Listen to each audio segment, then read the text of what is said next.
Ladies, gentlemen, everything in between, hello, welcome back to the channel. Oh my god, I don't know how this happened, but it's been at least almost 2 months since I gave you a new Eurovision centered reaction.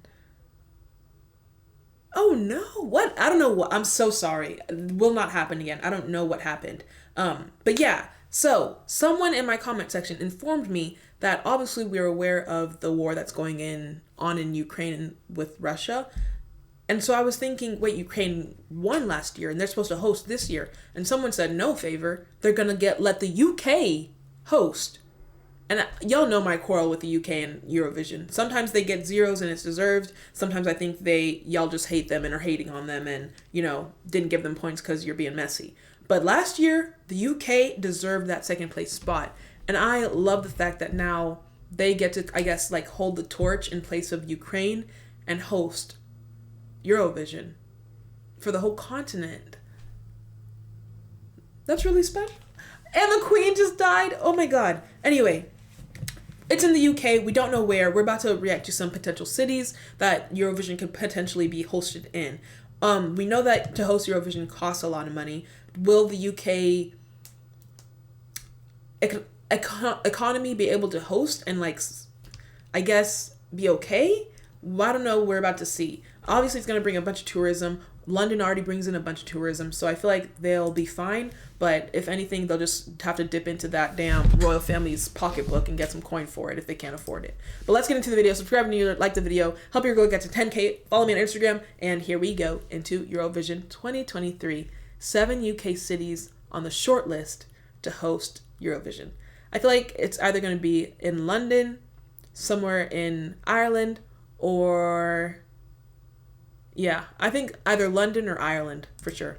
So Scott, the shortlist is in an the shortlist is in an envelope. It's in front of you. Are you ready? This is such an honor. Let's do this. Such an honor. I feel like London or Ireland. All right, so we know there are 7 cities on the shortlist. Okay. Short list. Scott's opening the gold. How do you choose where? The rule. I feel like it's so much deeper than just, the populous tourist cities. I feel like none of that even matters. Because if there's not a venue, if there's not a road that can hold all the traffic, if there's not a place where you can get good reception to broadcast it to the whole continent, it's not going to happen. London obviously is the first place that comes to mind, but is there a place in London that can host that many people? Is there a stadium? I'm not sure. Who are they? In alphabetical It's a major order, city. the 7 cities Yeah. shortlisted to host the 2023 Eurovision Song Contest are... Yes. Ireland better be on there, though. They deserve it. They're so good. Birmingham. Okay, Birmingham. Yeah. Glasgow. What? Oh, Glasgow.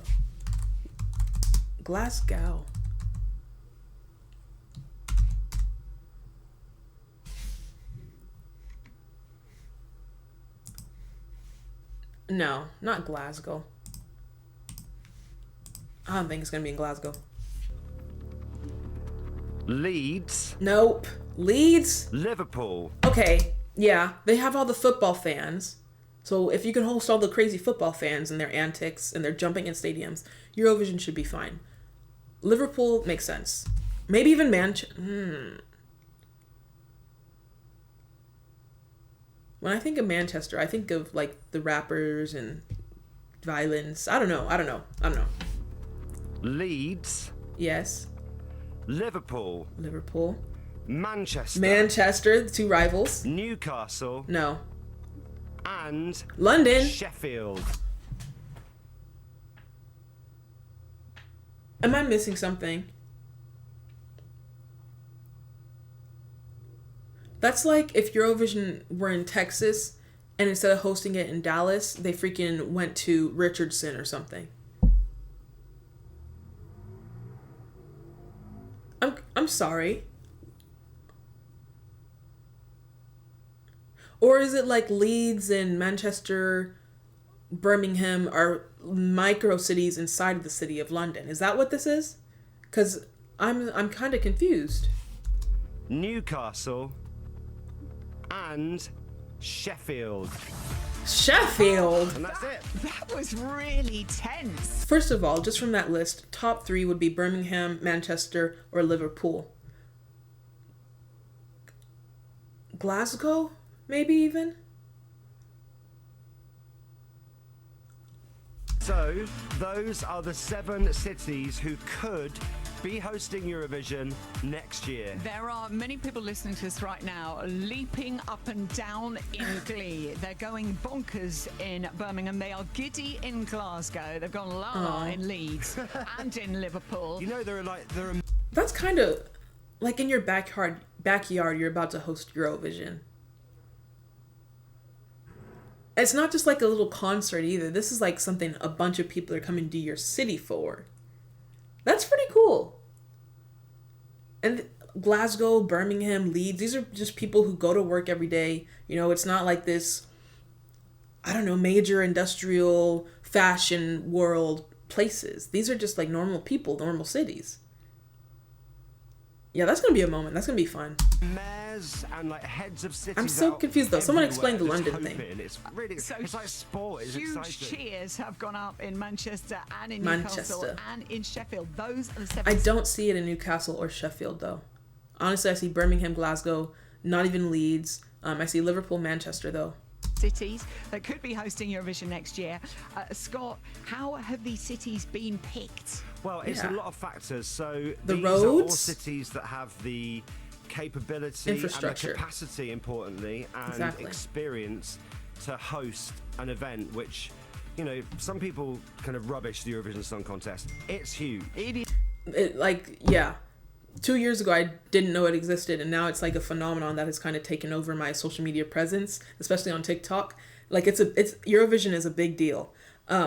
And even now, like, I'm still learning so many different things every reaction I do. But like I was saying earlier in the reaction, it's not just like you pick a trendy location to have this event. This is like a big deal. People are coming from outside your country. People are coming from outside your continent to come and like take part in this. And there's so many different intricacies, like the voting, like the host being able to bring in these people from like Jordan to your show if they are coming, because sometimes they can be homophobic and hate on people. What, Conchita, was that her name? Love you, girl. Or man, or they, them, whatever you go by. My point is, this is a big deal. It's not just like something you do like on a whim. Like, a lot of thought and decision making goes into this. So shout out to the UK for hosting. It's just, I hope they choose right. I feel like the top places would have to be Manchester or Liverpool, because with the football influence those cities have, they've shown that they're able to account for like a big event like that. It's massive, isn't it? It is a beast. It's a beast. It's a big deal. It's big and it's complicated as an event. It's like a mini World Cup. Also, it's cities that have the passion to put on a contest like this because of time, you know, past experience with huge international events. That is a big factor. And also being able to host a celebration of modern music, you know. So what happens next, Scott? They choose one, the right? next thing that happens is these cities now go through to the second and final stage, and then the cities have to give a little bit more Not the cities being in the competition now against each other. detail about their plan. So this is like the initial bit, but then they have to fill in some more Okay, details. yeah, you got to And then come with the final decision plans. gets made based on which city or region scores highest against the BBC's criteria. I probably got it somewhere like at home, but Cool.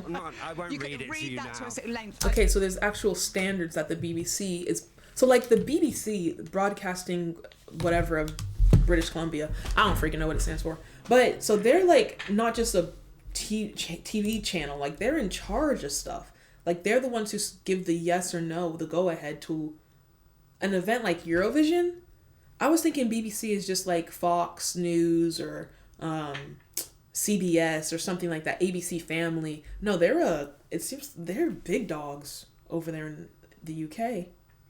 To be calling the shots for yes or no, you can or can't host Eurovision.